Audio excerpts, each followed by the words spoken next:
من لسانی یفقہوا قولی۔ سامعین ذی وقار، صورتحال کچھ یوں ہے، جنگ احد میں مسلمانوں کو نقصان پہنچائے جانے کے بعد کفار مکہ ہر طرح سے فعال، اپنی سازشوں میں، اپنے مکر و فریب میں، اور نبی سرور عالم صلی اللہ علیہ وسلم نے مدینہ طیبہ آنے کے بعد آس پاس کے یہودی قبائل سے جو معاہدے کر رکھے تھے، یہودی ان معاہدوں کی خلاف ورزی کرنا شروع ہو گئے۔ پھر دو قبائل کے بارے میں ہم نے اس سے پہلے بڑی تفصیل سے پڑھا کہ بنو قریظہ، بنو نذیر، اور تیسرا قبیلہ بنو قینوقا۔ بنو قینوقا اور بنو نذیر کے بارے میں ہم پڑھ چکے ہیں کہ ان دونوں قبیلوں کو نبی صلی اللہ علیہ وآلہ وبارک وسلم نے جلا وطن کر دیا تھا، ان کے علاقوں سے نکال دیا تھا۔ اب سنہ 4 ہجری جو غزوہ ذات الرقاع کے بعد جو ہم نے صبح پڑھا تھا، اس کے بعد کچھ ایسا ہوا، قرآن کریم فرماتا ہے وَلَا يَزَالُونَ يُقَاتِلُونَكُمْ حَتَّى يَرُدُّوكُمْ عَنْ دِينِكُمْ إِنِ اسْتَطَاعُوا۔ قرآن فرما رہا ہے کہ وہ تم سے لڑتے رہیں گے، ہمیشہ تم سے لڑتے رہیں گے، یہاں تک کہ اگر ان کا بس چلے تو وہ تمہیں دین سے نکال دیں۔ اہل کتاب کے بارے قرآن کریم یہ فرما رہا ہے کہ وہ تم سے لڑتے رہیں گے، یعنی ایسے نہیں ہو سکتا کہ ان کے حسد کی، ان کے اندر جو بغض کی آگ ہے وہ بجھ جائے، وہ ہمیشہ تمہارے خلاف کھڑے رہیں گے۔ اور ایسا ہی ہوا۔ معاملہ کچھ یوں ہوا کہ یہ یہودی قبائل آپس میں ایک دوسرے سے ملے، اور ان یہودی قبائل کا ایک وفد کفار مکہ کے پاس گیا، اور کفار مکہ کے پاس جا کے اس وفد نے ان سے جا کے کہا کہ دیکھو تمہارے ساتھ یہ معاملہ ہو گیا، یہ معاملہ ہو گیا، یہ معاملہ ہوا، اور ان کے ساتھ جھوٹی ہمدردی کا ایک ڈھونگ رچایا نبی صلی اللہ علیہ وسلم کے خلاف۔ یہ بنو نذیر قبیلہ تھا جن کو نبی صلی اللہ علیہ وسلم نے نکالا تھا ان کے قلعے سے، جن کے بارے میں ہم نے پڑھا تھا کہ جب انہوں نے نبی سرور عالم صلی اللہ علیہ وسلم کو اپنے ہاں پایا تو اوپر سے انہوں نے پتھر نبی صلی اللہ علیہ وسلم پر پھینکنا چاہا آپ کو قتل کرنے کے لیے، معاذ اللہ ثم معاذ اللہ۔ آپ کو بذریعہ وحی اطلاع دے دی گئی اور آپ وہاں سے چلے گئے، پھر اس کے بعد انہیں وہاں سے نکل جانے کا حکم دیا گیا۔ تو بنو قریظہ کفار مکہ کے پاس پہنچتے ہیں، اور کفار مکہ سے جا کر کہتے ہیں کہ دیکھو تمہارا ہمارا دشمن مشترک ہے، ہمارے تمہارے آپس میں اختلاف ہوں گے لیکن تمہارا دشمن بھی وہی ہے، ہمارا دشمن بھی وہی ہے۔ اب یہاں پھر وہی معاملہ پیش آتا ہے کہ یہودی اہل کتاب ہیں، ان اہل کتاب سے کفار مکہ پوچھتے ہیں کہ بتاؤ حق پر کون ہے، بتاؤ تم تو کتاب پڑھنے والے ہو، تمہارے پاس تو آسمانی کتاب ہے، تورات تمہارے پاس ہے۔ اس زمانے میں بڑے ان کا اس دور میں ان کا رعب دبدبا تھا۔ انہوں نے کفار مکہ سے کہا کہ بل دینکم خیر من دینی وانتم اولا بالحق منہ، تمہارا دین نبی صلی اللہ علیہ وسلم کے دین سے بہتر ہے اور تم ان سے بہتر راستے پر ہو۔ یہ یہودیوں نے کفار مکہ سے کہا۔ قرآن کریم نے ان کے اس جملے کو بڑا واضح طور پر بیان کیا کہ جن لوگوں کو ہم نے کتاب عطا کی، بجائے اس کے کہ وہ حق کو مانتے، یؤمنون بالجبت والطاغوت ویقولون للذین کفروا، کہ وہ شیطان پر، بتوں پر ایمان لاتے ہیں اور کافروں سے کہتے ہیں ہؤلاء اہدی من الذین آمنوا سبیلا، تم مومنوں کے مقابلے میں زیادہ راستے پر۔ قرآن کریم نے فرمایا ان پر اللہ کی لعنت ہے، اور فرمایا جس پر اللہ کی لعنت ہو اس کا کوئی مددگار نہیں ہوا کرتا۔ وَمَن يَلْعَنِ اللَّهَ فَلَن تَجِدَ لَهُ نَصِيرًا، قرآن کے جملے۔ اب یہاں سے یہ طے کرنے کے بعد یہ ایک اور قبیلے میں جاتے ہیں۔ اب چونکہ ان کے اگر نام ذکر کی جائیں تو وہ نام یاد نہیں ہو سکتی ہے، بات سمجھنا مشکل ہو جائے گی۔ ایک یہودی قبیلے کا وفد کفار مکہ کے پاس جاتا ہے، وہاں سے ہو کے دوسرے قبیلے کے پاس جاتا ہے، پھر ایک اور قبیلے کے پاس، یوں یہ پوری مہم چلائی جاتی ہے۔ اور اصحاب سیر نے یہ لکھا کہ پھر کیا ہوتا ہے، مختلف قبائل اپنے چند افراد جو ہیں وہ لے کر نکلتے ہیں۔ مثلا ایک جو قریش کفار مکہ تھے، یہ اپنے تمام آس پاس کے لوگوں کو اکٹھا کر کے 4000 جنگجو انہوں نے تیار کیے۔ ایک اور قبیلے سے 400 جنگجو نکلے، ایک اور قبیلے سے 400 جنگجو نکلے، اور ایک اور قبیلے سے 700 افراد نکلے۔ مجموعی طور پر یہ مسلمانوں کے خلاف جو کفار کا لشکر تھا، اس کی تعداد ہے 10,000۔ یعنی اسی لیے اس غزوے کو غزوہ احزاب کہا جاتا ہے کہ احزاب جمع ہے حزب کی، اور حزب کہتے ہیں جماعت کو۔ تو حزب کی جمع ہوئی احزاب، یعنی پوری جماعتوں نے، یعنی عرب کے جتنے قبائل تھے دشمن اور یہودیوں کے جتنے قبائل تھے، ان سب نے یکبارگی حملہ کرنے کا ارادہ کر لیا۔ یوں ان سب کے جو افراد تھے وہ کل افراد 10,000 تھے۔ یہ 10,000 کا لشکر مدینہ طیبہ پر حملہ کرنے کے لیے روانہ ہو پڑتا۔ نبی سرور عالم صلی اللہ علیہ وسلم نے بعض قبائل کے ساتھ آپس میں معاہدے کیے ہوئے تھے، تو ایک قبیلہ، اس کے بارے میں اصحاب سیر نے یہ لکھا کہ اس کے 4 افراد جو تھے بنو خزاعہ، اس قبیلے کے 4 افراد نبی سرور عالم صلی اللہ علیہ وسلم کی بارگاہ میں حاضر ہوئے اور آپ کو بتایا کہ جی اس طرح سے کافروں نے کٹ کر کے تو آپ کے اوپر حملہ کرنے کا ارادہ بنایا ہے۔ اس طرح سے وہ لوگ نکلنے لگے، 10,000 ان کی تعداد ہے، جتنے قبائل ہیں وہ سب اکٹھے ہو کے حملہ کریں۔ اب آپ تھوڑی دیر کو یہ ذہن میں رکھیں، باہر سے بھی لشکر آ رہا ہے، ان کی تعداد 10,000 ہے۔ جو مدینہ طیبہ کے آس پاس یہودی رہتے ہیں، ان کے بارے میں بھی یہ خدشہ ہے کہ یہ اندر سے حملہ کریں گے، وہ باہر سے حملہ کریں گے۔ اس وقت نبی سرور عالم صلی اللہ علیہ وسلم کی قلبی کیفیت کا اور مسلمانوں کی قلبی کیفیت کا عالم کیا ہوگا، آپ اس بارے میں اندازہ لگائیں کہ باہر سے بھی دشمن آ رہے ہیں۔ جو باہر سے آ رہے ہیں ان کی آپ نے تعداد سن لی، اسلحے سے لیس، اور جو اندر بیٹھے ہیں ان کی طرف سے بھی، یعنی خارجی طور پہ اور اندرونی طور پہ دونوں طرف سے خطرات کا سامنا ہے۔ اب نبی سرور عالم صلی اللہ علیہ وسلم نے صحابہ سے کیا مشورہ۔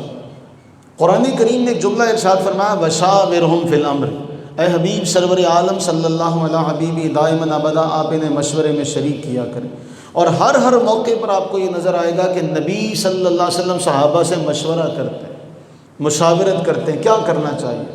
اب مدینہ منورہ کا جو مشرق، مغرب اور جنوب کا علاقہ ہے، یہ تو پہاڑوں میں گھرا ہوا تھا اس زمانے میں، یعنی 3 سمت یا تو جنگل تھے یا پتھر وغیرہ تھے یا پہاڑی علاقہ تھا جہاں سے دشمن حملہ آور نہیں ہو سکتا تھا۔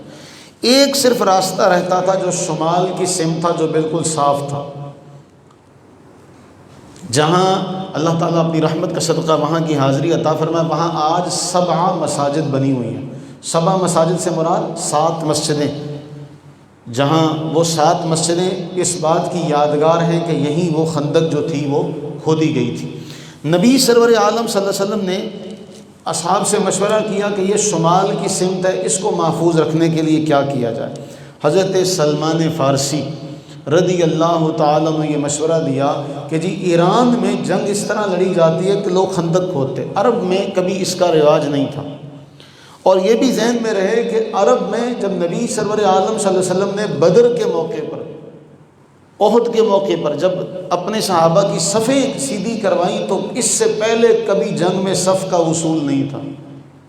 یہ صف بندی کروانا، یہ نبی سرور عالم صلی اللہ علیہ وسلم نے یہ ایک نیا اصول ان کے سامنے رکھا تھا اس معاشرے۔ اب یہ طے ہوا کہ ایسا کیا جائے۔ حضرت سلمان فارسی کہتے ہیں بھی ہمارے ہاں جب جنگ ہوتی ہے ایران میں، تو ہمارے ہاں تو ایسے کیا جاتا ہے کہ خندق کھود دی جاتی ہے، خندق کھود دی جاتی ہے، دشمن جو ہے وہ اس کو پار نہیں کر سکتا تو حملہ نہیں ہو سکتا۔ اب عام علاقے میں یہ ممکن ہے، لیکن وہاں کا علاقہ پتھریلا علاقہ ہے، چٹانیں ہیں، پہاڑ ہیں، وہاں کیسے ایک خندق کھودی جائے؟ اور پورے ایک قافلے کا راستہ روکنا ہے، کوئی قلعہ نہیں ہے، کوئی ایسا معاملہ نہیں۔ اس کے لیے جو کیا گیا آپ اس کا اندازہ لگائیے کہ خندق جو کھودی گئی، نبی سرور عالم صلی اللہ علیہ وسلم نے وہ جو ایک راستہ تھا شمال کا، یہ ذہن میں رہے، شمالی راستے میں وہ خندق کھودی گئی، اس خندق کی جو لمبائی تھی وہ 5 کلومیٹر تھی. کتنی تھی؟ 5 کلومیٹر. اب جو دشمن ہیں ان کی تعداد کتنی ہے؟ 10,000. جو مسلمان ہیں ان کی تعداد ہے 3,000. اب ان 3,000 کے دستے کو نبی سرور عالم صلی اللہ علیہ وسلم نے 10 مجاہدوں کی ایک ٹولی بنائی. 10 مجاہدوں کی ایک جماعت بنی. تو آپ جانتے ہیں کہ 3,000 کل تعداد ہے تو 300 دستے بنے. یہ 300 کی جو ٹولیاں بنی ان کے ذمہ یہ لگایا گیا کہ جو ہر ٹولی ہے وہ 20 گز کی کھدائی کرے گی. یعنی ایک آدمی کے ذمہ 2 گز کھدائی ہے، فی آدمی جو ہے وہ 2 گز زمین جو ہے وہ کھودے گا. اس کی لمبائی کتنی تھی؟ 5 کلومیٹر. اور اس کی جو چوڑائی ہے وہ کہا جاتا ہے کہ 10 گز تھی. کتنی تھی؟ 10 گز.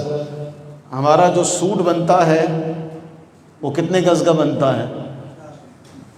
4 گز کا، یا چھوٹے بر کا ہو تو 7 گز کا. تو یہ اس کی جو چوڑائی رکھی گئی تھی، ایک روایت کے مطابق 7 گز اور ایک روایت کے مطابق جو ہے وہ 10 گز جو ہے وہ لمبائی اس کی چوڑائی تھی. لمبائی کتنی ہے؟ 5 کلومیٹر. چوڑائی کتنی ہے؟ 10 گز. اور جو گہرائی تھی وہ 5 سے 7 میٹر رکھی گئی. یہ وہ منصوبہ تھا جو اس سے پہلے عرب میں کبھی اس طرح کا سنا نہیں گیا تھا. رسول اللہ صلی اللہ علیہ وسلم کے اصحاب کا حال یہ تھا ظاہری اعتبار سے کہ کھودنے کے لیے کسی کے پاس بیلچا کدال یہ بھی نہیں تھی. یہ بھی وہ جو پاس ایک قبیلہ تھا جس کے ساتھ معاہدہ تھا اور وہ یہودیوں کا قبیلہ تھا، اس قبیلے سے ادھار عاریتاً مانگ کر وہاں سے بیلچے کدال جو اس دور میں اوزار ہوتے ہوں گے وہ مانگ کر لیے گئے اور یوں سارے کے سارے اپنے اپنے کام میں لگ گئے. سخت سردی کا موسم تھا، سخت سردی کا موسم. اور اس سردی کے موسم میں آپ جانتے ہیں کہ کیسے کھدائی کرنی ہے، علاقہ کیسا ہے، کوئی پتھر اٹھا رہا ہے، کوئی چٹان توڑ رہا ہے، کسی طریقے سے. اب سارے کے سارے افراد لگے ہوئے ہیں. ان سب افراد میں نبی سرور عالم صلی اللہ علیہ وسلم بھی شامل ہیں. اور صحابہ نے اشعار پڑھنے شروع کیے. نحن الذین بایعوا محمدا، ہم وہ لوگ ہیں جنہوں نے محمد صلی اللہ علیہ وسلم کے ہاتھ پر بیعت کی ہے. اس بات کی بیعت کی ہے علی الجہاد ما بقینا ابدا، کہ جب تک ہم باقی ہیں ہم جہاد کرتے رہیں گے. یہ سارے کے سارے افراد شامل ہیں اور ان سب افراد نے مل کر ایک تہیہ کیا ہوا کہ ہم سارے مل کر خندق کھودیں گے. خندق کھودی جا رہی ہے. اللہ تعالیٰ ایمان والوں کی تعریف بیان کر رہا ہے، منافقوں کا پول کھول رہا ہے. اس موقع پر کیا ہوا؟ کوئی مسلمان جو مومن تھے وہ انتہائی ضروری کام ہوتا تو نبی سرور عالم صلی اللہ علیہ وسلم سے اجازت لیتے اور اجازت لے کے جاتے، جب اپنا کام ہو جاتا واپس آ جاتے. لیکن منافقوں نے بہانے بنانے شروع کیے. جو آتا نبی علیہ السلام سے اذن مانگتا، جی میں نے فلاں کام پہ جانا ہے، مجھے فلاں کام ہے، میں یہ ٹھیک نہیں ہوں، مجھے یہ مسئلہ ہے. اللہ تعالیٰ کے نبی سرور عالم صلی اللہ علیہ وسلم نے کسی کے لیے کوئی قدغن نہیں لگائی. جس نے اجازت مانگی حضور نے اس کو اجازت دے دی. اب مسلمانوں کی حالت کیا ہے؟ حالت یہ ہے مٹھی بھر جو مل جاتے ہیں اور ان مٹھی بھر جو کو زیتون جس میں سے ہمک آ رہا ہے، بو آ رہی ہے، اس زیتون کے تیل میں انہیں بھون لیا جاتا ہے اور وہ جو ہے وہ سارے اصحاب مل کر کھا لیتے ہیں. 3,000 کا لشکر ہے. ان 3,000 لشکر کے پاس کھانے کے لیے یہ ہے کہ مٹھی بھر جو، اور ان جو کو کیا کیا، پرانے تیل میں بھونا جاتا اور وہ ہمک اس میں سے آ رہا ہوتا، اس میں سے بو آ رہی ہوتی اور اس کو وہ کھا رہے ہوتے. کبھی کبھار ایسا ہوتا کہ سارے دن میں 4 کھجوریں، 4 سے پھر 2 پر آ گئے اور 2 سے پھر 1 کھجور پر آئے کہ سارے دن میں 1 کھجور ملتی. کبھی وہ بھی نہیں ملتی. 20 دن ایسے گزرے تھے، 1-2 دن نہیں، 20 دن لگے تھے آج کے دور میں آپ دیکھیں، اس دور میں کوئی لائٹ وغیرہ بھی نہیں ہے، سردی کا موسم ہے، ہاتھ کس طرح ان کے ہوتے ہوں گے، پہاڑ پتھر جو ہے اس کو توڑ رہے ہیں، توڑ کے اس کا ریزہ ریزہ کر کے اس کو باہر نکال رہے ہیں، خندق کھودی جا رہی ہے۔ اللہ تعالیٰ نے پھر ایسے ایسے معجزات ان کو دکھائے کہ کیا ان کا ایمان بڑھا، یہ سب ساتھ ساتھ ہے۔ اب ایسے بھوک کے عالم میں نبی سرور عالم صلی اللہ علیہ وسلم کی ایک صحابیاں ہیں ام عامر رضی اللہ تعالی عنہ کے پاس ایک پیالہ ہے حلوے کا، وہ حلوے کا ایک پیالہ تیار کرتی ہیں اور نبی سرور عالم صلی اللہ علیہ وسلم کی طرف بھیج دیتی ہیں۔ مدینہ والے تو اندر ہے نا، یہ سارے باہر خندق کھود رہے۔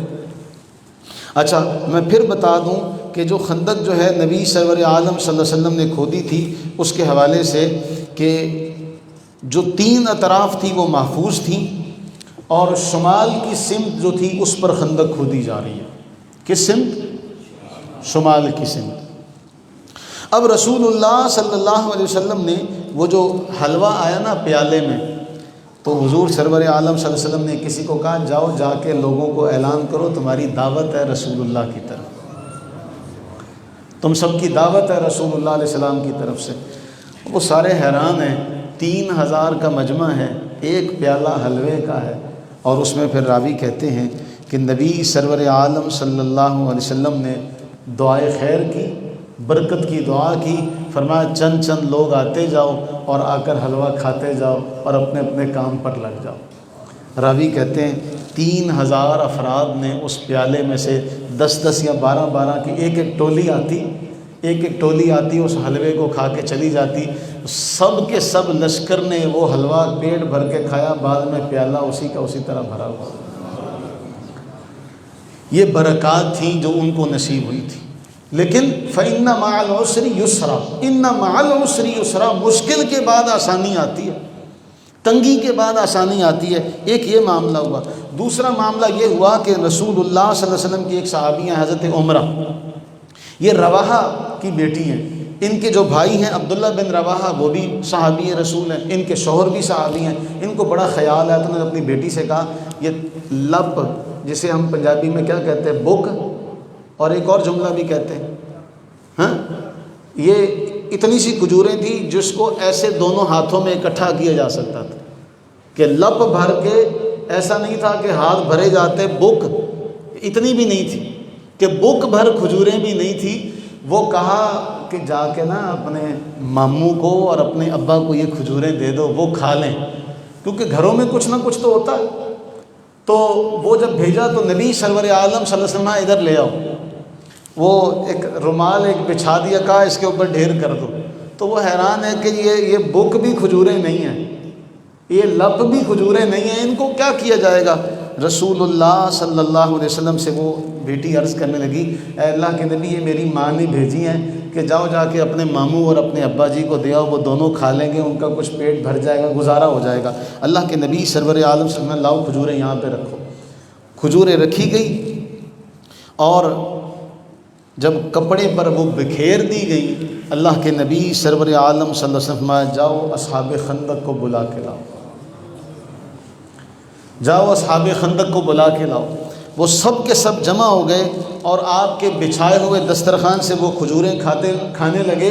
راوی یہ کہتے ہیں کہ ایسا معلوم ہوتا تھا کہ جیسے جیسے ہم کھجوریں کھا رہے ہیں ایسے ایسے کھجوریں بڑھ رہی ہیں، یہاں تک کہ کھجوریں اتنی بڑی کہ وہ جو کپڑا بچھایا ہوا تھا اس کپڑے سے بھی باہر آ گئی، اس کپڑے سے بھی وہ کھجوریں باہر آ گئی، کناروں سے باہر گرنے لگی۔ ایک معاملہ یہ پیش آیا، 2 ہو گئے۔ تیسرا معاملہ حضرت جابر رضی اللہ تعالیٰ عنہ کا ہے، وہ بڑا مشہور واقعہ ہے، وہ آپ کو یاد ہوگا کہ وہ جو بکری ذبح کی گئی تھی، اور نبی سرور عالم صلی اللہ علیہ وسلم جا کے حضرت جابر نے اپنی بیوی سے کہا تھا نا کہ میں نے دیکھا ہے کہ حضور علیہ الصلوۃ والتسلیم نے بھوک کی وجہ سے پیٹ پر پتھر باندھے ہوئے، تو کیوں نہ کچھ ہے گھر میں، کہا ہے تھوڑے سے ستو ہیں، تھوڑے سے یہ دانے ہیں، اور ایک چھوٹی سی یہ بکری ہے، کہا اسی کو ذبح کر لو۔ جا کے چپکے سے نبی سرور عالم صلی اللہ علیہ وسلم کو اطلاع دی گئی کہ آپ کے لیے کھانے کا انتظام ہوا ہے۔ حضور نے اونچی آواز سے کہا جو سب کی جابر کے گھر دعوت ہے۔ حضرت جابر رضی اللہ عنہ پریشان ہو گئے، حضور نے پریشانی دیکھی تو فرمایا پریشانی کس بات کی ہے؟ جب تک میں نہ آ جاؤں ہنڈیاں چولہے سے نیچے نہ اتارنا، اور میرے آنے سے پہلے، میرے حکم سے پہلے روٹی پکانا شروع نہ کرنا۔ رسول اللہ صلی اللہ علیہ وآلہ وبارک وسلم گئے، آٹے میں آپ نے اپنا لعاب دہن ڈالا، آٹے میں آپ نے اپنا لعاب دہن ڈالا، رسول اللہ صلی اللہ علیہ وسلم نے ہنڈیاں میں اپنا لعاب دہن ڈالا، کہا اب بنانا شروع کرو، اب بنانا شروع کرو۔ اب آپ جانتے ہیں کہ وہ پورے لشکر نے وہ کھانا بھی کھایا، وہ روٹیاں بھی کھاتے رہے، اور بعد میں جب سب سیر ہو کے کھا چکے تو حضور علیہ السلام نے جابر کی بیوی سے فرمایا آس پاس کے گھروں میں بھی بانٹ دو، وہ بھی بھوکے ہیں، آس پاس کے گھروں میں بانٹ دو، وہ بھی بھوکے ہیں، خود بھی کھاؤ، ان کو بھی کھلاؤ۔ اور یہ سارے معاملات ہیں۔ اسی سفر میں ایک واقعہ یہ بھی پیش آیا تھا کہ ابو رافع رضی اللہ تعالیٰ عنہ کو حضور نے کسی کام سے بھیجا تھا، تو کسی نے آپ کو بکری ہدیۃً پیش کی، تو نبی سرور عالم صلی اللہ علیہ وسلم نے ابو رافع سے کہا اس کو بھونو، اس کو بھون لو۔ اچھا، اب وہ پکا لی گئی تو اللہ کے نبی سرور عالم صلی اللہ علیہ وسلم ابو رافع کے پاس آئے، کہا بھئی سب کچھ رہنے دو، مجھے بکری کی دستی دو، مجھے بکری کی دستی دو۔ حضرت ابو رافع نے وہ بکری کی دستی دی۔ اللہ کے نبی سرور عالم صلی اللہ علیہ وسلم کو دستی کا گوشت پسند تھا، اللہ کے نبی سرور عالم صلی اللہ علیہ وسلم کو کدو پسند تھا، وہ دستی کا گوشت آپ کو پسند تھا۔ آپ نے وہ دستی، اس کا گوشت کھانے کے بعد آپ نے فرمایا مجھے دستی دو۔ ابو رافع نے دوسری دستی بھی پکڑا دی، اللہ کے نبی نے فرمایا مجھے دستی دو۔ جب تیسری بار یہ کہا تو ابو رافع کہتے ہیں اے اللہ کے رسول، بکری کی 2 سے بھی زائد دستیاں ہوتی ہیں، اے اللہ کے رسول 2 سے بھی زائد ہوتی ہیں۔ حضور نے فرمایا لو سکت لناولتنی ما سألتک، تم خاموش رہتے، یہ منہ سے جملہ نہ نکالتے، میں مانگتا اور تم دیتے تو تمہیں وہاں سے ملتی رہتی۔ رسول اللہ صلی اللہ علیہ وسلم نے ان چیزوں سے سبق کیا سکھایا ہے کہ یہاں معاملہ وہ نہیں ہے کہ تم چیزوں کی طرف دیکھو، یہاں زبان سے نکلے گا وہاں خود بخود آ جائے گا۔ ہر عقل مند سوچ سکتا ہے کہ بھی دستی تو 2 ہی ہوتی ہیں، 2 آپ نے لے لی تو پھر آپ نے تیسری کا سوال کیوں کیا؟ وہ بکری کے دست پر نگاہ رکھے ہوئے تھے، اگر رسول اللہ کی زبان پر ان کی نظر ہوتی تو دیکھتے تو وہاں پہ دستی ملتی رہتی، اور اللہ کے نبی اسلام نے اس کا اعلان بھی فرمایا۔ بہر طور یہ اب چٹان پہاڑی خندق جو ہے وہ کھودی جا رہی ہے، اسی دوران ایک ایسا معاملہ پیش آتا ہے کہ سارے کے سارے صحابہ، حضرت سلمان فارسی نبی سرور عالم صلی اللہ علیہ وسلم کی خدمت میں حاضر ہو کے عرض کرتے ہیں اے اللہ کے رسول، ایک چٹان بہت بڑی ہے اس خندق کے اندر جو آ چکی ہے، ہم سب اس کو توڑنا چاہتے ہیں، ہماری کدالیں ٹوٹ گئی ہیں، ہمارے اوزار ٹوٹ گئے ہیں، لیکن وہ چٹان ٹوٹنے کا نام نہیں لے رہی۔ آپ نے نشان نہ لگایا ہوتا تو ہم کہیں اور چٹان سے گزر جاتے، لیکن چونکہ آپ نے نشان لگایا ہوا ہے ہم اس چٹان کو توڑنا چاہتے ہیں۔ یہ ہے صحابہ کی اطاعت گزاری کا عالم کہ حضور نے نشان لگائے تھے کہ یہ خندق کا چوڑائی ہوگی، اب راستے میں چٹان آ گئی تو اس کو سائڈ پر بھی تو کیا جا سکتا تھا۔ عرض کرنے لگے جی جب آپ نے نشان لگایا اس نشان سے دائیں بائیں ہم ہٹ نہیں سکتے، وہ چٹان آ گئی ہے، آئیے آپ۔ اور اس میں اصحاب سیر نے یہ لکھا کہ رسول اللہ صلی اللہ علیہ وسلم خود بھی خندق کھودنے میں مصروف تھے، آپ نے اوپر کی چادر اتاری ہوئی تھی اور آپ کے جسم مبارکہ پر مٹی ایسے لگی ہوئی تھی کہ آپ کا جسم مبارک نظر نہیں آتا تھا، ایسے مٹی آپ کے جسم پر لگی ہوئی تھی۔ حضور سرور عالم صلی اللہ علیہ وسلم نے اپنی اوپر والی چادر اتاری، خندق میں اترے اور اتر کر کدال ہاتھ میں پکڑی، کائنات کے والی نے بسم اللہ کہا، اس چٹان پر ضرب لگائی، ایسی چنگاری نکلی اور پہلی ضرب لگی تو اس کا ایک ٹکڑا نکلا۔ حضور علیہ السلام نے اللہ اکبر اعطیت مفاتیح الشام، اللہ نے مجھے شام کے خزانے دے دیے، اللہ نے مجھے شام عطا کر دیا، اللہ نے مجھے شام کے خزانے دے دیے، اور یہاں سے میں نے شام کے وہ محلات دیکھ لیے۔ پیچھے چلیں تو سیدہ آمنہ جب آپ کی والدہ، آپ میں اپنی ماں کا وہ خواب ہوں جو میری ماں نے دیکھا تھا، جب ان سے ایک نور نکلا، کہاں کے محلات روشن ہوئے؟ شام کے۔ اور جب یہاں چٹان پر پہلی ضرب پڑی تو نبی سرور عالم صلی اللہ علیہ وسلم اوتی تو مفاتیح الشام، مجھے شام کے خزانے مل گئے۔ دوسری ضرب لگائی اللہ اکبر اوتیت مفاتیح فارس، مجھے اللہ نے ایران کی خزانے کی کنجیاں دے دی۔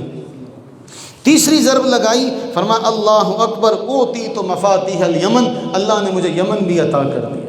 اب آپ دیکھیں منافقوں نے اس موقع پر بھی پتہ نہیں کیا کیا باتیں کی تھی کہ خود تو بھوک کا عالم یہ ہے کہ پیٹ پر پتھر باندھے ہوئے ہیں اور بشارتیں دے رہے ہیں کہ کیسر و کسریٰ کے خزانے مل گئے، شام فتح ہو گیا، ایران فتح ہو گیا، یمن فتح ہو گیا، باتیں اتنی بڑی۔ اور یہاں ایک روایت میں یہ آتا ہے جب نبی سرور عالم صلی اللہ علیہ وسلم نے پہلی بار کہا نا شام فتح ہو گیا، مجھے شام کی کنجیاں مل گئی، تو صحابہ عرض کرنے لگے اے اللہ کے نبی دعا کریں ہمارے ہاتھوں فتح ہو، دعا کریں ہمارے ہاتھوں فتح ہو اور وہاں کا مال غنیمت ہمیں ملے۔ حضور نے فرمایا آمین، تمہیں ملے گا، تمہارے ہی ہاتھوں فتح ہوگا۔ اور جب دوسری بار آپ نے ضرب لگائی اور کہا ایران فتح ہو گیا، تو پھر اصحاب نے عرض کی اے اللہ کے رسول دعا کریں ہمارے ہاتھوں فتح ہو اور وہاں کی کنجیاں اور خزانہ ہمیں ملے، وہاں کا مال غنیمت ہمیں۔ فرمایا تمہارے ہی ہاتھوں فتح ہو۔ اس سے بھی بڑی کوئی بشارت ہو سکتی ہے، لیکن کیا کریں؟ قرآن بیان کرتا ہے وَإِذْ يَقُولُ الْمُنَافِقُونَ وَالَّذِينَ فِي قُلُوبِهِم مَّرَضٌ مَّا وَعَدَنَا اللَّهُ وَرَسُولُهُ إِلَّا غُرُورًا۔ قرآن فرماتا جن لوگوں جو منافق تھے نا ان کے دلوں میں بیماری تھی، وہ کہنے لگا یہ دھوکے کے سوا کوئی نہیں ہے۔ معاذ اللہ ثم معاذ اللہ، انہوں نے نبی سرور عالم صلی اللہ علیہ وسلم کے وعدے کو، آپ کی زبان سے نکلے ہوئے لفظوں کو انہوں نے دھوکا کہا۔ تو اگر آپ کے زمانے میں آپ کو دیکھ کر، آپ کی زبان سے سن کر بھی نہ ماننے والے لوگ تھے، تو اگر ہماری بات سن کے کوئی انکار کرے تو پھر ہمیں اس پر حیرت کا اظہار نہیں کرنا چاہیے۔ وہ تو سب کچھ دیکھ کر بھی منکر رہے، اگر کوئی سن سنا کر منکر رہے، اس کے دل میں کوئی نہ کوئی بات آتی رہے، تو پھر اس میں معاملہ ہمیں پریشانی کا معاملہ نہیں۔ اس دور میں بھی تھے، اس دور میں بھی۔ تو رسول اللہ صلی اللہ علیہ وسلم تم ہی فتح کرو گے، اور اس بات کو اللہ نے یوں پورا کیا کہ اس کے 10 برس بعد انہی صحابہ کے ہاتھوں شام بھی فتح ہوا، انہی صحابہ کے ہاتھوں ایران بھی فتح ہوا تھا۔ انہی کے ہاتھوں اللہ نے حضرت خالد بن ولید رضی اللہ تعالیٰ عنہ اور حضرت سعد بن وقاص رضی اللہ تعالیٰ عنہ کے ہاتھوں، سعد بن ابی وقاص، ان کے ہاتھوں اللہ تعالیٰ نے فتح عطا فرمائی۔ اس سفر میں، اس مہم میں بہت ساری باتیں ہیں جو بہت سمجھنے والی، جو بہت اہم ہیں۔ اہم یوں ہیں کہ ایک نبی سرور عالم صلی اللہ علیہ وسلم کا یہ طریقہ ہے۔ طریقہ یہ ہے کہ آپ علیہ الصلوۃ والتسلیم کے سامنے کوئی شخص آتا، آپ اس کا نام پوچھتے، اگر اس کا نام پسندیدہ نہ ہوتا تو آپ اس کا نام بدل دیتے۔ ہمارے ہاں ہم کسی بچے کا رنگ کالا ہو تو ہم اس کو کالو کالو کہتے ہیں، ہماری جہالت ہے۔ ہم آج کے دور میں بھی جاہل ہیں کہ ہمارے ہاں ماں باپ خود نام، اتنا پیارا نام رکھ کے اس کا نام بگاڑتے ہیں، اس کا اتنا حسین نام رکھتے ہیں، اس حسین نام کو رکھنے کے بعد پھر اس کو خود اس نام سے نہیں پکارتے۔ کسی کا نام اقبال ہے تو اس کا بھی نام بگڑا ہوا ہے، کسی کا نام عبداللہ ہے۔ اللہ کے نبی علیہ السلام نے فرمایا اللہ کو سب سے پسندیدہ نام ان میں عبداللہ ہے۔ عبد الرحمن ہے تو وہ مانا ہو جائے گا، عبداللہ ہے تو دلہ ہو جائے گا۔ خدا کا خوف ہمارے ہاں نہیں ہے، نہ ہماری بہنوں بیٹیوں میں ہے، نہ ہمارے بھائیوں میں، کہ وہ اپنے بچوں کا نام جو ہے، آپ دیکھیں ایسے ایسے نام رکھے ہوئے الامان والحفیظ، کے ڈر لگتا ہے کہ ان کو شرم نہیں آتی، حیا نہیں آتا۔ زمانہ جاہلیت والے کام، کہ وہ کالے رنگ کا شخص تھا، بدصورت تھا، شکل و صورت کے اعتبار سے کوئی اتنا حسین نہیں تھا، تو اس کو کہتے تھے جویل۔ کیا کہتے تھے؟ جویل۔ اللہ کے، اور وہ مسلمان ہو گئے۔ اللہ کے نبی سرور عالم صلی اللہ علیہ وسلم کے دامن رحمت میں کوئی آ جائے تو پھر اس کے مقدر کا ستارہ تو چمک جاتا۔ اللہ کے نبی علیہ السلام نے نام پوچھا تو فرمایا تمہارا نام جویل نہیں ہے، تم تو عمر ہو، تم تو عمر ہو۔ اور حضور سرور عالم صلی اللہ علیہ وسلم نے جویل، کیونکہ جویل کو اس کے معاشرے کے لوگ یہ نام رکھا تھا، انہوں نے اس کی شکل و صورت کی وجہ سے، اس کے مالی اعتبار سے کمزور ہونے کی وجہ سے اس کو جویل کہتے تھے۔ اب جب جویل کا نام عمر رکھ دیا گیا، ایک آپ کی توجہ، تو سارے صحابہ مل کے نا اب خندق بھی کھود رہے ہیں اور اشعار بھی پڑھ رہے ہیں۔ اصحاب سیر نے احادیث کی کتب میں وہ اشعار محفوظ ہیں. کاش کہ آپ عربی جانتے ہوتے، وہ میں اشعار آپ کے سامنے رکھتا ہوں، ہم مل کر وہ اشعار پڑھتے. لیکن ہمیں تو، ہماری ذہانت کا عالم تو یہ ہے کہ ہمیں سورہ فاتحہ نہیں آتی الا ماشاء اللہ. لیکن بات اور یہ شعر آپ نے مل کے پڑھنا. اچھا، اب وہ سارے صحابہ مل کے کہتے، اس کا ترجمہ میں آپ کو سنا دوں. فرماتے نبی نے جعیل کا نام تبدیل کر کے عمر رکھا. نبی صلی اللہ علیہ وسلم نے جعیل کا نام تبدیل کر کے عمر رکھا. اور آپ تو ہر وقت ہی تنگ دستوں کے مددگار ہوتے. آپ تو ہر وقت ہی تنگ دستوں کے، کیا جعیل تمہارا بھی مقدر سنور گیا، تمہارا نام جعیل سے عمر ہو گیا. اب وہ شعر کیا تھا؟ وہ شعر تھا سماہ من بعد جعیل، سماہ من بعد جعیل عمرا، سماہ من بعد جعیل عمرا، عمرا سماہ من بعد جعیل عمرا وکان للبأس یوما زہرا، زوئے کے ساتھ زہرا. اب یہ دو جملے جب صحابہ بلند آواز سے پڑھتے نا، سماہ من بعد جعیل عمرا وکان للبأس یوما زہرا، تو نبی سرور عالم صلی اللہ علیہ وسلم ان کا ساتھ دینے کے لیے پہلے شعر کا آخری حرف عمرا اور دوسرے شعر کا آخری حرف زہرا آپ اونچی آواز سے ان کے ساتھ پڑھا کرتے تھے. تو میں صحابہ کی سنت ادا کرتا ہوں، آپ اپنے آقا کی سنت ادا کریں. شعر پہلے سن لیں، پھر آپ کو یاد رہے گا. کیا پتہ مالک ہماری اسی ادا کو پسند کر لیں. ہم وہ حکایت ہے نا ایک، کہ کوئی چور جو تھا وہ بھاگا چوری کر کے، لوگ اس کے پیچھے پیچھے، ایک مسجد آ گئی. مسجد تہجد کے وقت کھلی ہوتی ہے، اللہ ہماری مساجد کو تہجد کے وقت کھلا رکھے. تو اس نے دیکھا تو مسجد میں چلا گیا، دیکھا کچھ لوگ عبادت کر رہے ہیں، وہ بھی جھوٹ موٹ کا ان کے ساتھ عبادت میں مشغول ہو گیا. چور آئے، چور کو پکڑنے کے لیے مسجد میں آکا دی تو سارے نمازی پرہیزی عبادت گزار ہیں. تہجد کے وقت جب دنیا سو رہی ہے، خلقت سو رہی ہے، اللہ کو یاد کر رہے ہیں، یہ چور کیسے ہو سکتے ہیں؟ چلے گئے. دل میں خیال آیا، مالکا تو صرف نقل کرنے پر بچا لیتا، اگر میں سچی مچی کی پڑھنے لگ جاؤں تو کتنا نوازے گا. تو مالک تو ایسا کریم ہے کہ وہ پتہ نہیں کس کی ادا کو قبول کر لے. میں شعر آپ کو سنا، سماہ من بعد جعیل عمرا، یہ وکان للبأس یوما زہرا. اب میرے ساتھ آپ نے پڑھنا ہے، عمرا آپ نے مجھے، سماہ من بعد جعیل، سماہ من بعد جعیل وکان للبأس یوما زہرا، وکان للبأس یوما. اللہ تعالیٰ آپ کو جزائے خیر عطا فرمائے. تو حضور سرور عالم صلی اللہ علیہ وسلم ان کے ساتھ عمرا اور زہرا بلند آواز سے پڑھتے. اب معاملہ چل رہا ہے، اس میں عبداللہ بن ابی کیسے پیچھے رہ سکتا ہے؟ منافقوں کا سردار ہے، وہ رنگ میں بھنگ تو اس نے ہر جگہ پہ ڈالنی ہوتی ہے. اس نے کہا یہ جعیل ہمارے معاشرے میں، یہ جعیل کی کیا عزت ہے؟ ان کے پاس سارے جعیل ہی ہیں. نبی سرور عالم صلی اللہ علیہ وسلم کے حوالے سے بڑے سخت اس نے کلمات کہے، کیونکہ وہ ظاہر پرست لوگ تھے. کہا یہ ہمارے معاشرے میں تو جعیل بہت ہیں، یہ جعیل جیسوں کو انہوں نے زبان دی ہے، ورنہ ان لوگوں کی تو ہمت نہیں ہوتی تھی ہمارے سامنے بولنے کی. نبی سرور عالم صلی اللہ علیہ وسلم کو اس بات کا پتہ چلا کہ جعیل کے بارے میں معاشرہ یہ رائے رکھتا ہے. تو حضور سرور عالم صلی اللہ علیہ وسلم نے، یہ ہوا کہ ایک شخص کا گزر ہوا، مالدار آدمی تھا، صحت کے اعتبار سے بھی، پیسے کے اعتبار سے بھی، قبیلے کے اعتبار سے بھی. حضور نے صحابہ سے پوچھا اس کے بارے تم کیا کہتے ہو؟ تو صحابہ نے عرض کی یہ اس قدر مقام و مرتبے کا حامل ہے، اگر کسی کے ہاں رشتہ بھیجے تو لوگ رشتے سے انکار نہ کریں، کسی کی سفارش کرے تو اس کی سفارش سے کوئی انکار نہ کرے، کسی کو مشورہ رائے دے تو اس کے رائے کو کوئی ٹھکرائے نہیں. یہ اس کا مقام و مرتبہ. ہاں ٹھیک ہے. اس کے بعد پھر سابقہ جن کا نام پہلے جعیل تھا، عمر کا گزر ہوا. تو حضور نے اس کے بارے میں کیا کہتے ہو؟ کہا اے اللہ کے رسول، یہ کسی سے رشتہ مانگے تو کوئی اس کو رشتہ نہ دے، کسی کی سفارش کرے اس کی سفارش کوئی نہ مانے، یہ کسی کو کوئی بات کہہ دے اس کی بات کی کوئی قدر و اہمیت نہیں. حضور نے فرمایا اس پہلے والے لوگوں سے پوری زمین بھر جائے پھر بھی یہ اکیلا ان سب سے بہتر ہے.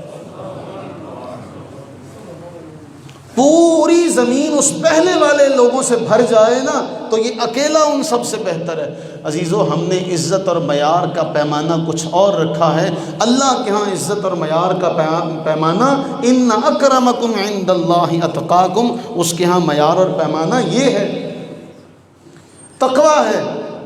ہم لوگوں نے معیار کچھ اور رکھ لیا، ہم لوگ تقویٰ کے علاوہ کسی اور کی طرف بھاگ جاتے ہیں۔ اور طور دوبارہ پیچھے لے کر چلتا ہوں، خندق بھلا کون سی جانب کھودی گئی تھی؟ شمال کی جانب۔ خندق کی لمبائی کتنی تھی؟ 5 کلومیٹر۔ خندق کی چوڑائی کتنی تھی؟ 10 گز۔ خندق کی گہرائی کتنی تھی؟ 5 سے 7 گز۔ اچھا، اب معاملہ کچھ یوں ہوا کہ سارا کا سارا لشکر جو ہے کفار کا، وہ 10,000 کا لشکر جو ہے وہ آ چکا ہے۔ وہاں سے وہ لشکر آ گیا، یہاں سے مدینہ طیبہ کے جو یہودی قبائل تھے ان سب نے بغاوت کا اعلان کر دیا۔ نبی سرور عالم صلی اللہ علیہ وسلم کو پتہ چلتا ہے تو آپ نے اپنے اصحاب کو ان یہودی قبائل کے پاس بھیجا، تو وہ یہودی کہتے ہیں کون محمد؟ کون؟ ہم تو جانتے ہی نہیں کسی محمد کو، ہم نے کون سا معاہدہ کیا؟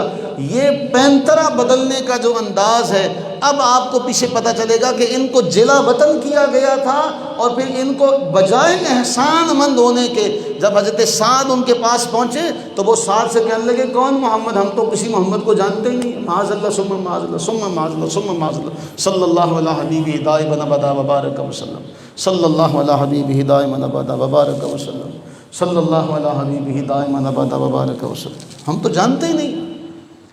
اب ایسے میں کیا حال ہوگا مسلمانوں کا کہ سامنے 10,000 ہے، یہاں سے یہ دشمن ہے، شہر مدینہ میں عورتیں بھی ہیں، خود خندق کے اوپر کھڑے ہیں، کوئی اس وقت دیکھے مسلمانوں کی پریشانی کا عالم کیا ہوگا۔ اب کفار کھڑے ہیں اور کفار نے ایک طرف سے تیر اندازی شروع کی، خندق کے اس پار کھڑے ہو کے تیر اندازی شروع کی، اور نبی سرور عالم صلی اللہ علیہ وسلم کے خیمہ مقدسہ پر تیر اندازی شروع کر دی۔ یہاں سے مسلمانوں نے بھی جواب دیا۔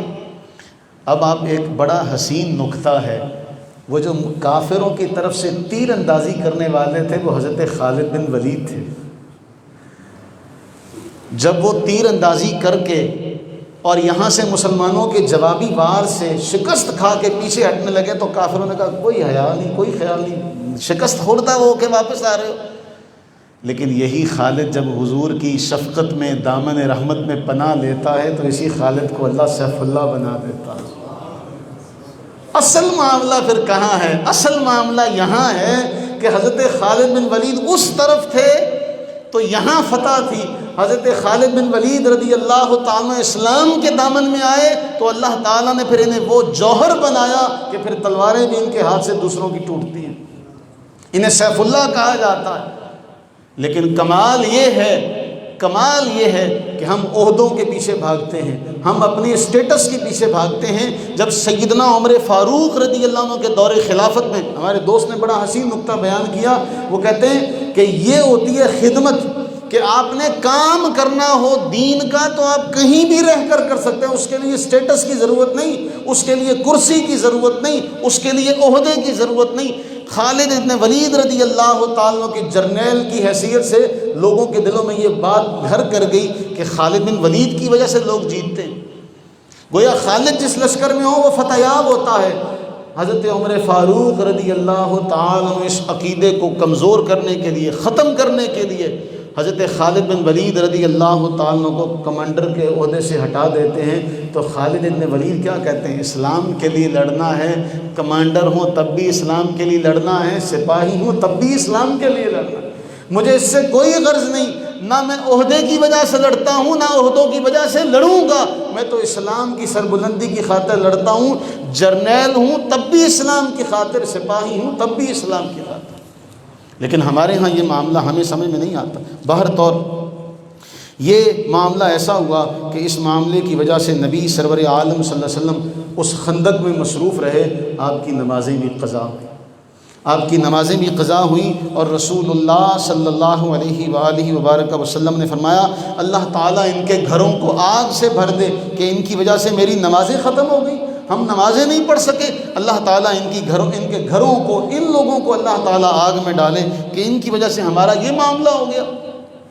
اب کفار نے راؤنڈ لگانا شروع کیا کہ اس 5 کلومیٹر کے اس رقبے میں کہیں نہ کہیں تو خندق کمزور ہوگی، اور پھر ایسا ہوا کہ ایک جگہ خندق تھوڑی سی کم چوڑی تھی، وہاں سے پھر 3-4 کافر مکہ کے انہوں نے اپنا گھوڑا دوڑایا اور وہ خندق کراس کر کے مسلمانوں کے اس علاقے میں آ گئے۔ اب وہ جو بندہ جس نے اس خندق کو پار کیا تھا وہ عرب کا وہ پہلوان تھا کہ اس زمانے میں کہا جاتا تھا کہ 1000 آدمیوں پر بھاری ہے، 1000 آدمیوں پر بھاری۔ ابن ود، عمر ابن ود نام تھا اس کا، 1000 آدمیوں پر بھاری مانا جاتا تھا۔ خندق پار کر لی۔ اب جب خندق پار کر لی، سامنے مسلمان کھڑے ہیں اور وہ مسلمانوں سے کہتا ہے کوئی مقابلہ کرنے والا جو میرے مقابلے میں آئے؟ ہے کوئی؟ حضرت سیدنا علی المرتضیٰ شیر خدا کرم اللہ تعالی وجہہ الکریم کھڑے ہوتے ہیں۔ اے اللہ کے نبی، میں جاؤں؟ حضور نے فرمایا تم ابھی نوجوان ہو، وہ منجھا ہوا پہلوان ہے، بڑا سورما ہے، تم شاید اس کا مقابلہ، میں مناسب نہیں سمجھتا تمہیں اس کے مقابلے میں بھیجنا۔ وہ دوبارہ کہتا ہے حل میں مبارز، ہے کوئی مجھ سے لڑنے والا؟ اب دوبارہ حضرت علی کھڑے ہوتے ہیں، دوبارہ اللہ کے نبی اسلام روک لیتے ہیں۔ وہ تیسری بار کہتا ہے، یہ الفاظ ہیں جو قاضی عبدالدائم دائم نے لکھے، اس نے کہا کہاں ہے وہ تمہاری جنت جس کی تم بڑی بڑی باتیں کرتے ہو کہ تم مرو گے تو جنت میں جاؤ گے؟ کیا تم میں سے کسی کو خواہش نہیں ہے کہ میرے ہاتھوں مرے اور جنت میں جائے؟ اب حضرت علی المرتضیٰ رضی اللہ تعالیٰ عنہ کی غیرت دینی نے گوارا نہ کیا۔ اب اللہ کے نبی سے عرض کرتے ہیں اللہ کے نبی اب میں پیچھے نہیں ہٹوں گا، اب میں پیچھے نہیں ہٹوں گا۔ حضور سرور عالم صلی اللہ علیہ وسلم نے سر پر خود امامہ باندھا، سر پر خود امامہ باندھا، تلوار خود عطا کی، دعاؤں کے سائے میں رخصت کیا۔ اب حضرت علی المرتضیٰ شیر خدا کرم اللہ تعالی وجہہ الکریم ابن ود کے سامنے جا کے پتہ ہے کیا کہتے ہیں؟ کہتے ہیں سنا ہے تو 3 باتیں مانتا ہے۔ یہ مکہ کا وہ سورما تھا کہ اس کے سامنے کسی کو آنے کی ہمت نہیں ہوتی تھی، اور واقعتاً 1000 آدمیوں کے مقابلے میں یہ اکیلا بھاری مانا جاتا تھا۔ حضرت علی المرتضیٰ اس کے مقابلے میں عمر کے کئی آدھے حصے میں جا کے حضرت علی فرماتے سنا ہے تم 3 باتیں اپنے فریق مخالف کی مان لیتے ہو؟ اس نے کہا ہاں۔ حضرت علی کہتے ہیں پہلا میرا مطالبہ یہ ہے کہ تم اللہ تعالیٰ کو وحدہ لا شریک اور رسول اللہ کو اللہ کا رسول مان لو۔ اس نے کہا میں نہیں مانتا۔ کوئی اور دوسرا سوال، حضرت علی فرماتے ہیں اگر یہ نہیں کر سکتے تو یہاں سے واپس چلے جاؤ، چپ چاپ یہاں سے واپس چلے جاؤ۔ اس نے کہا میں یہ بھی نہیں مانتا۔ حضرت علی فرماتے ہیں پھر میرے مقابلے کے لیے تیار ہو جاؤ۔ اصحاب سیر نے لکھا کہ وہ حیران ہو گیا کہ مجھ سے کوئی بات کرنے کی ہمت نہیں رکھتا، یہ مجھ سے وہ 3 سوال جو میں نے دیے ہوتے ہیں کہ جو مجھ سے مانگنا ہے مانگ لے، ان میں مجھے کہہ رہا ہے مجھ سے مقابلے کے لیے تیار ہو جاؤ۔ وہ بڑے فخری انداز میں کہتا ہے میں تو تمہیں قتل کرنا پسند کرتا ہوں، میں چاہتا ہوں میں اپنے ہاتھوں تمہیں جنت میں بھیجوں۔ پھر وہ کہتا ہے دیکھو میں سواری پر ہوں، تم نیچے پیدل ہو۔ تو اصحاب سیر نے لکھا کہ خود اپنے گھوڑے سے چھلانگ لگا کے نیچے اترا اور ایک ہی بار میں گھوڑے کی ٹانگیں جو تھیں ان کو کاٹ دیا تاکہ روب دبدبہ پڑے کہ میری طاقت اور قوت کا عالم یہ ہے کہ میں تلوار چلاؤں تو میں گھوڑے کی ٹانگیں ایک ہی بار میں کاٹ سکتا ہوں۔ حضرت مولا علی شیر خدا رضی اللہ تعالیٰ انہوں نے اپنی تلوار نکالی، اس نے ایک بھی موقع نہیں دیا، اور فوری طور پر ایک وار ایسا کیا کہ حضرت علی رضی اللہ تعالیٰ عنہ نے اپنی ڈھال پر وہ وار روکنا چاہا۔ اس قدر بہادر تھا کہ اس کی تلوار آپ کی ڈھال کو کاٹتی ہوئی آپ کے سر مبارک پر آپ کے امامے کو کراس کرتے ہوئے پیشانی تک آئی، اتنا بہادر سورما تھا۔ لیکن جیسے ہی اس کی تلوار آئی حضرت مولا علی شیر خدا رضی اللہ تعالیٰ کو اس قدر جلال آیا کہ اس کا یہ وار ابھی چلا ہی تھا، ایسا اپنا وار کیا کہ اس کے 2 ٹکڑے کر ڈالے۔ اللہ یا رسول، اور پھر صحابہ نے یہاں پہ کہا تھا اللہ اکبر، اور اس نے زرہ پہنی ہوئی تھی، جب تلوار حیدری ذوالفقار اس پر پڑی تو زرہ کو چیرتی ہوئی اس کے جسم کے نیچے تک اتری، کندھے سے داخل ہوئی تھی اور نیچے تک اس کے 2 ٹکڑے کر ڈالے۔ دوسرا بھی قتل ہو گیا۔ اب نا 2 بھاگ گئے، کتنے آئے تھے؟ 4، 2 بھاگ گئے، 2 مارے گئے۔ کافروں نے مجبور ہو کے درخواست کی 10,000 لے لو، اس کی لاش ہمیں دے دو، 10,000 لے لو، اس کی لاش ہمیں دے دو۔ اللہ کے نبی نے فرمایا اس مردار کا بدبودار لاشا اٹھا کے لے جاؤ، ہم لاشوں کا کاروبار نہیں کرتے، ہم لاشوں کی تجارت نہیں کرتے، جاؤ اس کا تم لے جاؤ اس کو۔ اب اس کے بعد معاملہ یہ ہے کہ اصحاب سیر نقل کرتے ہیں کہ سارا عرب سامنے ہے، اس طرف بھی عرب سامنے ہے، اندر کے سارے یہودی قبیلے جو ہیں وہ خلاف ہیں۔ ایک قبیلہ ہے بنو غطفان، آپ اندازہ لگائیے گا، بنو غطفان قبیلے کا سردار آیا اور اس نے آ کے نبی سرور عالم صلی اللہ علیہ وسلم سے یہ بات عرض کی، جی اگر آپ چاہتے ہیں نا ہم آپ کا ساتھ دیں اور آپ کی مدد کریں تو آپ ایسا کریں کہ آپ نا کھجوروں کا حصہ ہمیں دینے کا وعدہ کر لیں۔ جو کھجوروں کی فصل ہوگی نا اس فصل کا آپ ہمیں حصہ دینے کا وعدہ کر لیں۔ حضور نے فرمایا میں اپنے ساتھیوں سے مشورہ کر لوں۔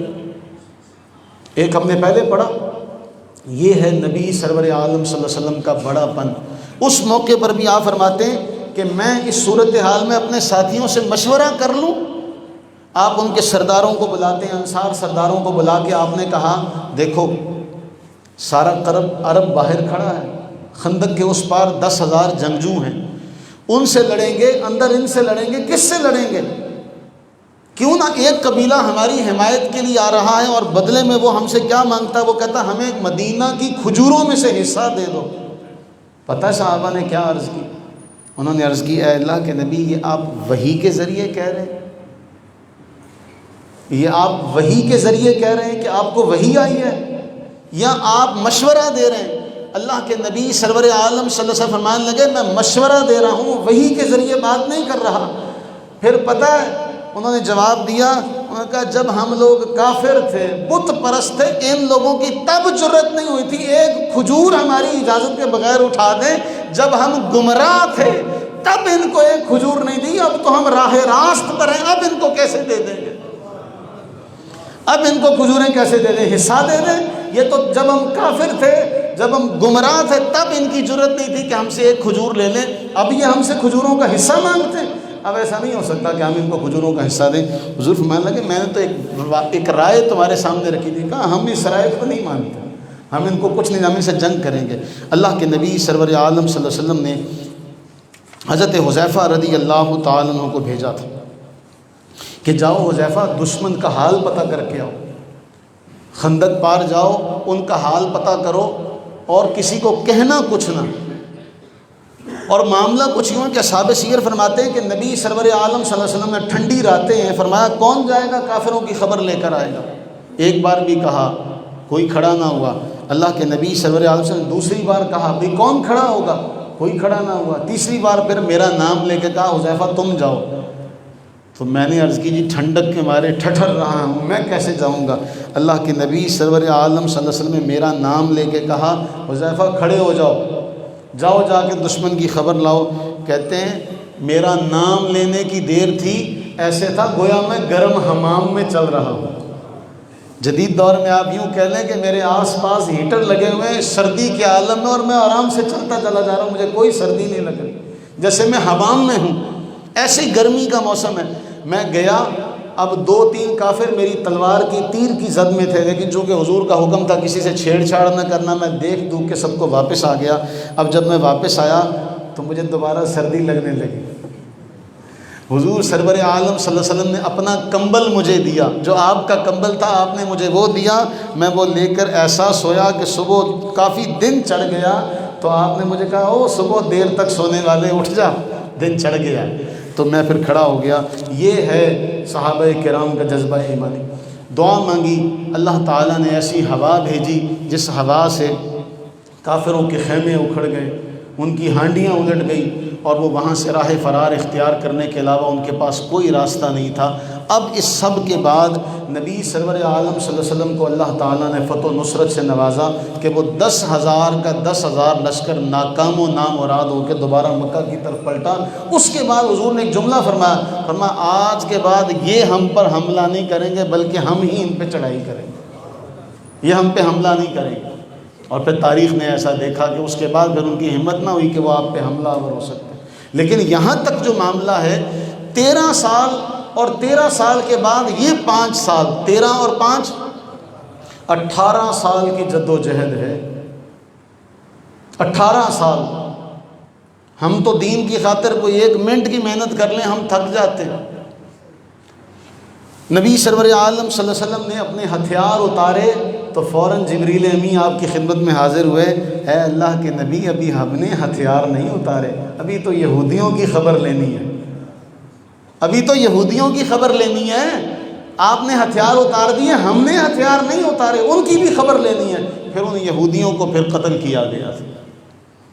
اب مجھے بتائیے کہ اب آج اگر کوئی یہ کہے کہ دیکھو جی اتنے یہودی قتل کیے تھے، تو اس سے پہلے جو معاملہ ہوا تھا جو یہ کہیں ہم جانتے ہی نہیں وہ کون ہے، جو معاہدہ کرے اور معاہدہ کرنے کے بعد اس معاہدے کو توڑے۔